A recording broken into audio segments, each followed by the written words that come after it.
আরেকটি বিষয়, এই পরিস্থিতিতেও জালেম সরকার বিদায় হয়েছে, কিন্তু তাদের চিন্তা চেতনার মানুষ আমাদের কাছ থেকে দূর হয় নাই। প্রাইমারি স্কুল, সেখানে নাচ গানের শিক্ষক নিয়োগ দেওয়ার সিদ্ধান্ত নিয়েছে। আমরা বলতে চাই, ভাবে বলতে চাই, যদি এই প্রাইমারি স্কুলে নাচ গানের শিক্ষকের নিয়োগ দেওয়া হয়, সারা বাংলাদেশে এর বিরাট প্রতিক্রিয়া সৃষ্টি হয়ে যাবে। কাজেই আপনারা এগুলো বন্ধ করুন এবং তার ক্ষেত্রে আপনারা ধর্মীয় শিক্ষক নিয়োগ দিন।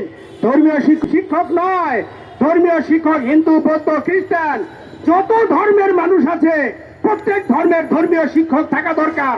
আমরা তাদেরকেও ওভারটেক করছি না, পাইলট করতেছি না। যে আমরা মনে করি যে এখন থেকে এই সিদ্ধান্তগুলো যদি আপনারা না মানেন, ইনশাল্লাহ আমরা আমাদের নেতৃবর্গের কাছে অনুরোধ করব, ভবিষ্যতে আরো অনেক বড় কর্মসূচি, বৃহত্তর কর্মসূচি দিয়ে আমরা রাজপথে নামবো ইনশাল্লাহ।